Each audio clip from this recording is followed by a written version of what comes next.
Avril, thank you for coming to the show. It's a pleasure, and thank you for having me. Now, let's talk about the historical history of the Sexpo, from where it began to where it is today.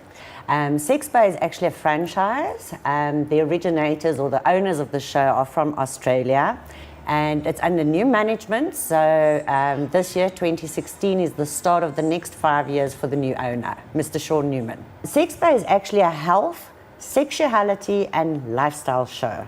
So those are the three aspects of the show. Why has there been such the emergence of a different way of thinking from conservative to a more liberal approach? Everything evolves, it has to, right?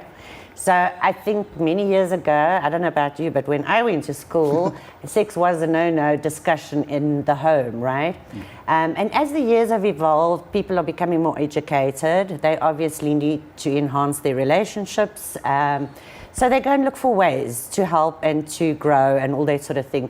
We certainly noticed it when I started the first Sexpo in 2011. The people that would come to the shows, ages were between, I'd say, 25 and about 35. And as the years progressed, the ages started expanding on both sides of the borders.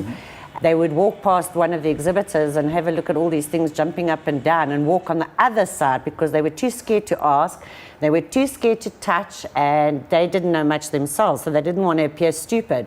But as time has gone, I mean, bearing in mind it's now 2016, we noticed as time went by that the people actually started touching, asking questions, and of course the movie that came out, Shades of Grey, certainly helped everybody to open up their imaginations to excitement in their lives and good relationships. Now, compared to other global events of this kind, I mean, what's been the uptake in South Africa? Well, you know what?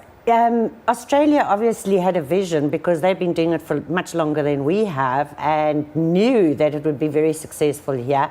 There are other huge big shows as well, especially in America, like the AVN, etc., etc., etc.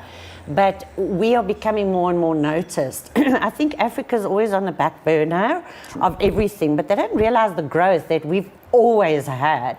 And certainly this year, the managing director, Mr. Sean Newman, went overseas to the shows to go and ask these people, like, really, have you ever been to the South African Sexpo?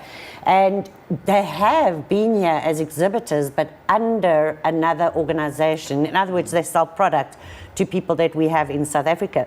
So their products are being represented, but they're not representing themselves. And we want to turn it around. We want them to start representing themselves at our show. When you go to Sexpo, it's not an hour thing. A lot of exhibitions, and I'm not even going to name any of them, but the normal ones, people go to the exhibition and they just go and walk around, they talk to some of the places that they probably need product from and so on and so forth. But that's about it. You can spend 2 or 3 hours at an exhibition and then you're done, you're finished for the day. Whereas at Sexpo, it's a day out. It's an absolute day out because we have workshops where they do talks on different kinds of sexual aspects. We also have the stage shows, and that happens from the time the show opens in the morning till the show closes in the evening. And our show has got the longest hours, the longest days and the longest hours. And trust me, we fill every single hour with entertainment.